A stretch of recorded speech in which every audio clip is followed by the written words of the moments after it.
सर्वात आधी आपण मिक्सिंग जारमध्ये अर्धी वाटी बदाम घेऊयात, अर्धी वाटी काजू घेऊया,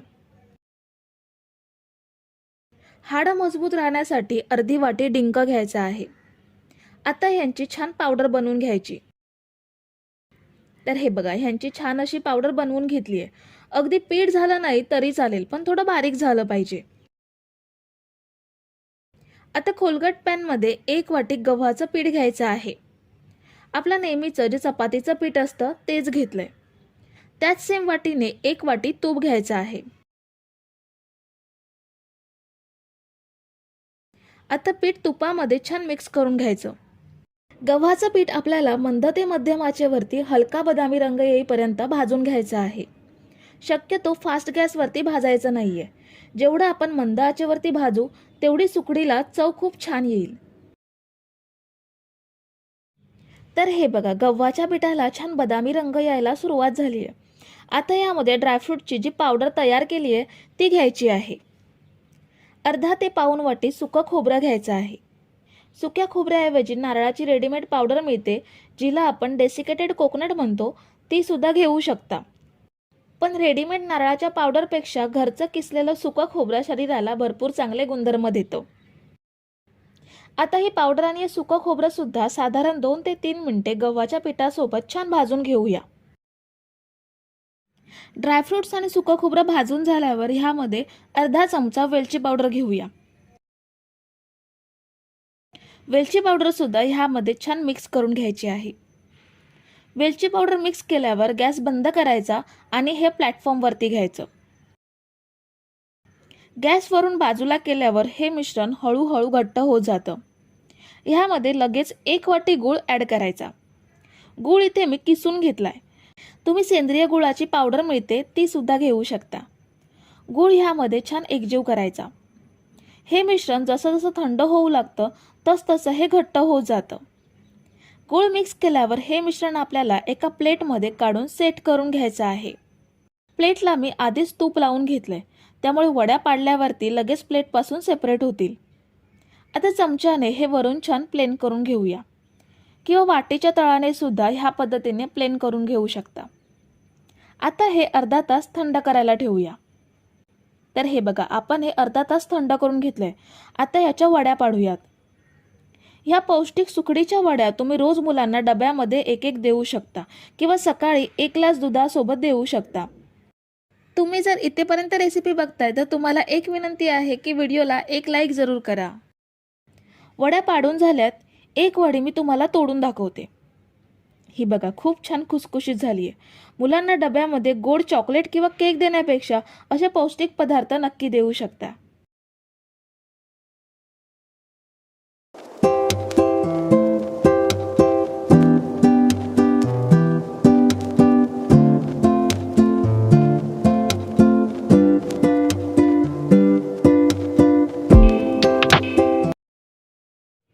तर सर्वात आधी आपण एका परातीमध्ये 4 वाटी नाचणीचं पीठ घेऊयात।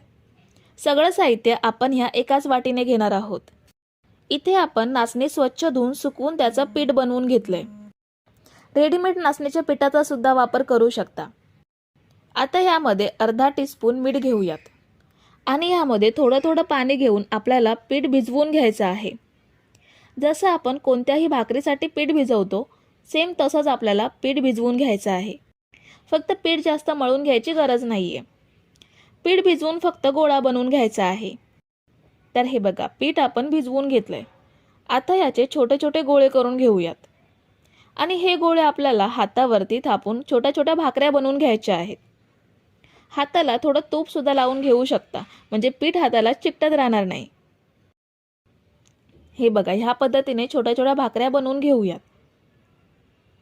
जेवढी भाकरीची जाडी असते त्या जाडीच्या छोट्या छोट्या भाकरी थापून घ्यायच्या। इथे आपल्याला मोठ्या भाकरी किंवा चपाती लाटायच्या नाहीयेत। अगदी कोणीही बनवेल एवढी सोपी पद्धत आहे। आता आपण काही गोळे थापून घेतलेत। आता ते भाजून घेऊयात। इथे मी गॅसवरती पॅन ठेवलाय, त्यामध्ये अर्धा चमचा तूप घेऊयात। थोडं पॅनला पसरवून घेऊयात। आता ह्यामध्ये हे छोट्या छोट्या भाकऱ्या ठेवूयात। जेवढ्या पॅनमध्ये बसतील तेवढ्याच घेऊयात. आता ह्यावर तुपाचे काही थेंब टाकायचे आणि या भाकऱ्या आपल्याला दोन्ही साईडने चांगल्या खरपूस भाजून घ्यायच्या आहेत. मध्यम आचेवरतीच भाजायचं आहे. हाय फ्लेमवरती भाजायच्या नाही आहेत, कारण त्या आतपर्यंत चांगल्या भाजल्या जाणार नाहीत. म्हणून मध्यम आचेवरती परतून परतून चांगल्या भाजून घेऊया. तर हे बघा, आता या छान भाजल्या गेल्यात. हलके काळे डाग पडायला लागलेत. आता हे काढून घेऊयात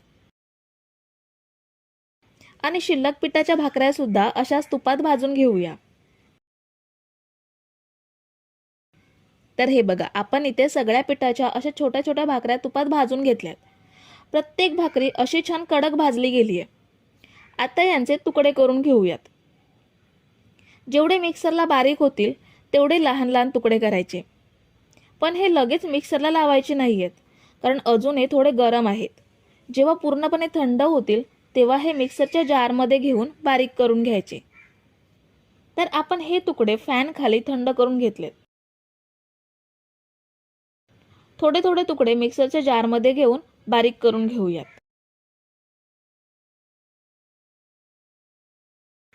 हे बघा, आपण हे भाकरीचे तुकडे मस्त असे मिक्सरला बारीक करून घेतलेत. ह्या पद्धतीत त्यांची छान पावडर तयार झाली आहे. आता शिल्लक तुकड्यांची सुद्धा अशीच पावडर बनवून घेऊयात. आता पुन्हा पॅनमध्ये 1 चमचा तूप घ्यायचा आहे आणि यामध्ये पाव वाटी बदामाचे काप घेऊयात. पाव वाटी काजूचे तुकडे घेऊयात आणि पाव वाटी भोपळ्याच्या बिया घ्यायच्या आहेत. आता हे आपल्याला तुपामध्ये हलके डाग पडेपर्यंत भाजून घ्यायचे आहेत.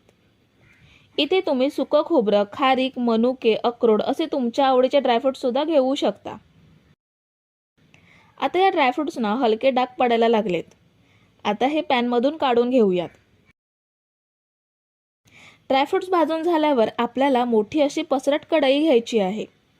ह्यामध्ये 4 चमचे तूप घेऊयात. ह्या तुपामध्ये आपल्याला लाडूंसाठी गूळ विरघळवून घ्यायचा आहे. आपण 4 वाटी नाचणीचं पीठ घेतलं होतं. 4 वाटी नाचणीच्या पिठासाठी आपल्याला 2.25 वाटी गूळ घ्यायचा आहे. म्हणजे पूर्ण 2 वाटी आणि पाऊण वाटी एवढा गूळ घेऊयात. इथे मी साधा गूळ बारीक करून घेतलाय. तुमच्याकडे जर गुळाची पावडर असेल तर ती सुद्धा तुम्ही इथे वापरू शकता. आता गूळ आपण छान विरघळवून घेऊयात. आपल्याला गुळाचा पाक तयार करायचा नाहीये, फक्त आपल्याला गूळ विरघळवून घ्यायचा आहे. तर हे बघा, साधारण 4 ते 5 मिनिटातच पूर्ण गूळ विरघळलाय. गुळाचे अजिबात लहान खडे सुद्धा राहिले नाहीयेत. छान गूळ विरघळला गेलाय. आता यामध्ये नाचणीच्या भाकऱ्यांची पावडर बनवून घेतली आहे, ती ॲड करूयात आणि त्याचसोबत भाजून घेतलेले ड्रायफ्रूट सुद्धा घेऊयात. लाडूंना छान स्वाद येण्यासाठी 1 चमचा वेलची पावडर घ्यायची आहे. थोडंसं जायफळ सुद्धा किसून घेऊ शकता. आता हे सगळं गुळाच्या मिश्रणामध्ये एकजीव करूयात. सगळं व्यवस्थित एकजीव करूयात, म्हणजे सगळीकडे गूळ एकसारखा मिसळला जाईल. आपल्याला हे मिश्रण फक्त एकजीव होईपर्यंतच गॅसवरती ठेवायचं आहे. हे शिजवायचं नाहीये. त्यामुळे आता हे छान एकजीव झालंय.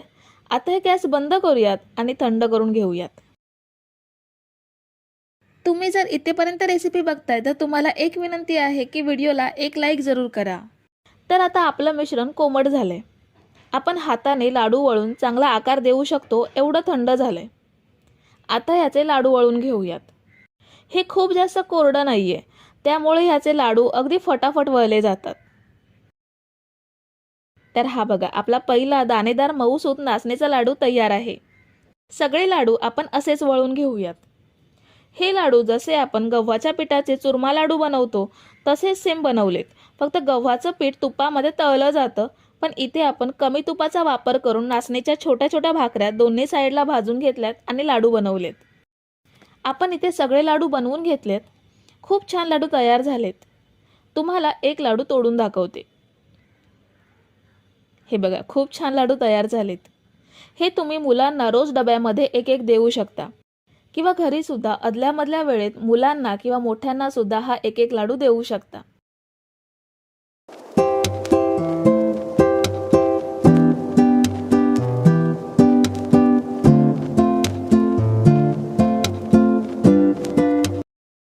सर्वात आधी एका खोलगट पॅनमध्ये 1 वाटी नाचणीचं पीठ घेऊयात. नाचणीचं पीठ वाटीमध्ये गच्च भरून घ्यायचं आहे. त्याच सेम वाटीने पाऊण वाटीपेक्षा थोडंसं जास्त तूप घ्यायचं आहे. आता हे नाचणीचं पीठ तुपामध्ये छान भाजून घ्यायचं आहे. मंद आचेवरती सतत हलवत पीठ चांगलं भाजून घेऊयात. नाचणीचं पीठ भाजलं की नाही हे कळायला थोडं अवघड असतं. त्यामुळे 7 ते 8 मिनिटांनी पिठाला छान सुगंध सुटायला सुरुवात होते. त्यामुळे त्या सुगंधावरून पीठ भाजलं याचा अंदाज घेऊ शकता किंवा चमच्यावरील मिश्रण बोटाने चाखून बघायचं. ह्यामुळे सुद्धा समजू शकेल की पीठ भाजलंय की नाही ते. तर पीठ आता आपलं चांगलं भाजलं गेलंय. आता आपल्याला मिक्सर जारमध्ये अर्धी वाटी बदाम, अर्धी वाटी काजू, अर्धी वाटी अक्रोड आणि अर्धी वाटी खारीक घ्यायचे आहेत. खारीकमधल्या बिया काढून नंतर खारीक मिक्सर जारमध्ये ॲड करायचे. आता याची छान पावडर बनवून घेऊयात. खूप जास्त बारीक करत राहायचं नाही, खडबडीत पावडर बनवून घ्यायची. मिक्सर जास्त वेळ चालू ठेवला तर ड्रायफ्रूटची पावडर ओलसर तेलकट बनते. त्यामुळे ह्या पद्धतीने पावडर बनवून घ्यायची. आता ही पावडर नाचणीच्या आणि तुपाच्या मिश्रणात ओतून घेऊयात आणि सगळं छान एकजीव करून पिठासोबत ही पावडर छान 2 ते 3 मिनिटे भाजून घ्यायची आहे. इथे तुम्ही तुमच्या आवडीनुसार ड्रायफ्रूट्स घेऊ शकता. ड्रायफ्रूटची पावडर भाजून झाल्यावर अर्धा चमचा वेलची पावडर ॲड करायची आणि वेलची पावडर सुद्धा नाचणीच्या मिश्रणात छान एकजीव करून घेऊयात. वेलची पावडर मिक्स केल्यावर गॅस बंद करायचा आणि हा पॅन प्लॅटफॉर्मवरती घ्यायचा. पॅन गॅसवरून खालती उतरवल्यानंतर ह्या मिश्रणात 1 वाटी गूळ ॲड करायचा. गूळ मी इथे किसणीने किसून घेतलाय, त्यामुळे तो मिश्रणात लगेच मिक्स होईल. ह्याऐवजी गुळाची पावडर सुद्धा घेऊ शकता. गूळ मिक्स करून झाल्यावर हे सगळं मिश्रण एका प्लेटमध्ये काढून घ्यायचं आहे. इथे मी प्लेटला तूप लावून घेतलंय. ह्यामुळे वड्या अगदी सहज प्लेटपासून सेपरेट होतील. आता हे प्लेटमध्ये छान सेट करून घ्यायचं आहे. असा स्पॅच्युला असेल तर अगदी सहज असा पसरवून घेऊ शकता किंवा वाटीच्या तळाने सुद्धा प्लेन करून घेऊ शकता. आता हे आपण 1 तास थंड करून घेऊयात. तुम्ही जर इथेपर्यंत रेसिपी बघताय तर तुम्हाला एक विनंती आहे की व्हिडिओला एक लाईक जरूर करा. तर आपण हे 1 तास थंड करून घेतलंय. आता याच्या वड्या पाडून घेऊयात. तुम्ही आवडीनुसार चौकोनी किंवा काजू कतलीच्या आकारात सुद्धा वड्या पाडून घेऊ शकता. आपण या वड्या 2 वर्षाच्या मुलांपासून वडीलधाऱ्या माणसांपर्यंत सगळ्यांना खायला देऊ शकतो. लहान बाळांना 6 महिन्यांपासून नाचणी सत्वामध्ये ड्रायफ्रूटची पावडर शिजवून दिली जाते. पण जसजशी मुलं मोठी होतात तसतशी ती नाचणी सत्व खायला कंटाळा करतात. त्यामुळे अशा पद्धतीत वड्या बनवून घरातील प्रत्येकाला आपण रोज खाऊ घालून तंदुरुस्त करू शकतो. ह्या बघा खूप छान वड्या तयार झाल्यात. ह्या वड्या 1 ते 1.5 महिना चांगल्या टिकतात. तर मंडळी, रेसिपी कशी वाटली हे कमेंट करून नक्की सांगा आणि व्हिडिओला न विसरता लाईक करा. रेसिपी तुमच्या मित्रमैत्रिणींसोबत शेअर करा आणि चॅनलला सबस्क्राईब केलं नसेल तर लगेच सबस्क्राईब करून घ्या. थँक्यू.